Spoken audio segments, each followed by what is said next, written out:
وہ اب auto mobile company میں موجود تھا۔ سر آئزک اس کمپنی کے ہیڈ عیسیٰ کو جانتے تھے۔ سیکرٹری کے بتانے پر انہوں نے اسے بلایا تھا۔ وہ ان سے ہاتھ ملا کر ان کے سامنے جا بیٹھا۔ اس نے اپنے موبائل پر ہی اپنا سی وی نے چیک کروا دیا تھا۔ عیسیٰ وہاں سے جاب چھوڑنے کی وجہ، وہ اس کا شاندار اکیڈمک ریکارڈ دیکھ کر بھی یہ سوال پوچھ رہے تھے۔ سر کچھ اختلافات تھے، وہ یہی کہہ سکتا تھا۔ آئزک نے اسے غور سے دیکھا۔ وہ اختلافات کی بنیاد پر ایسے کیسے چھوڑ سکتا تھا جبکہ اس کی ڈیزائن کردہ کار کی ایڈورٹائزنگ شروع ہونے والی تھی؟ آپ نے خود ریزائن کیا یا آپ کو فارغ کیا گیا ہے؟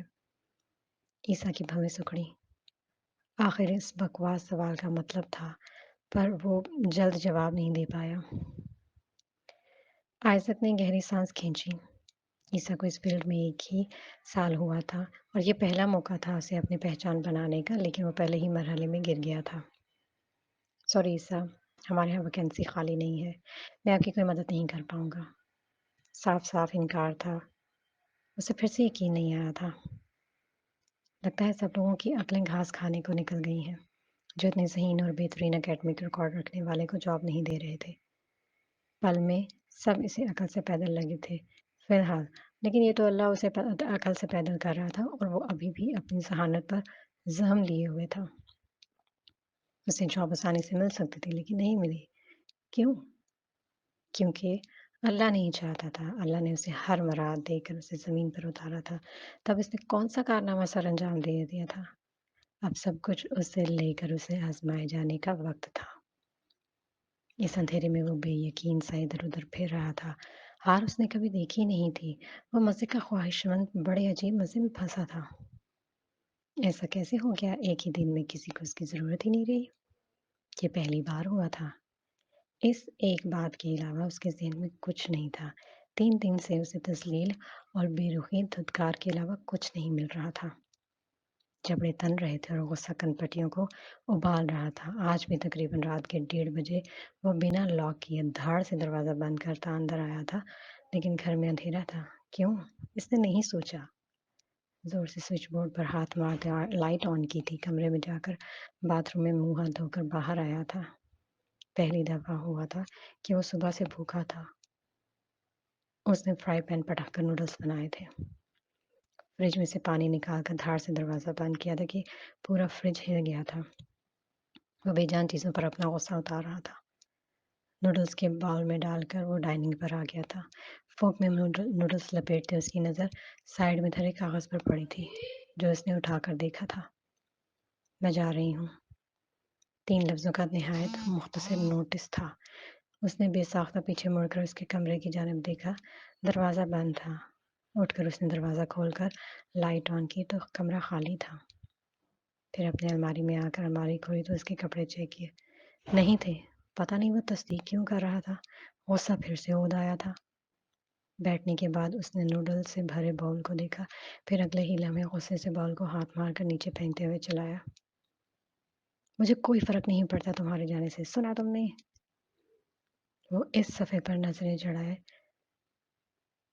چلایا، پھر اس نے اٹھ کر فریج میں سے اکٹھے 3 شیمپینز کی بوتلیں نکالیں جس میں تیز ترین وائن بھی شامل تھی، اور وہ وائٹ وائن کھول کر پینا شروع ہو چکا تھا۔ لاؤنج میں چکر لگاتے اور اپنے کمرے میں آنے تک وہ آدھی سے زیادہ بوتل پی چکا تھا۔ وہ فل ڈپریشن میں تھا، اس لیے وہ جلد سے جلد نشے میں جانا چاہتا تھا۔ پوری بوتل چڑھا کر وہ بیڈ پر بیٹھ گیا تھا۔ کیوں نہیں ہو رہا نشہ؟ عام لوگوں کی طرح وہ جلد مدہوش نہیں ہوتا تھا، وہ جھنجھلا رہا تھا۔ اس نے دوسری بوتل کھول کر پینی شروع کر دیا۔ اب اس کا سر بھاری ہونا شروع ہو گیا تھا۔ ہو رہا ہے، ہو رہا ہے۔ وہ مسکرایا۔ تبھی شراب کا گھونٹ بھرتے اس کی نظر سامنے پڑی تھی اور آنکھوں کو سکیڑے ہلکی لڑکڑاہٹ کے ساتھ وہ سامنے والی دیوار تک پہنچا اور اس دیوار پر کاغذ چپکا تھا۔ اس نے کاغذ کھینچا، پھر بمشکل آنکھیں کھولتے پڑا۔ اور تو جسے چاہے بادشاہی عطا کرے، اور جسے چاہے فقیری، اور تو جسے چاہے عزت دے، اور جسے چاہے ذلت دے، تیرے ہی ہاتھ میں سب بھلائیاں ہیں، بے شک تو ہر چیز پر قادر ہے۔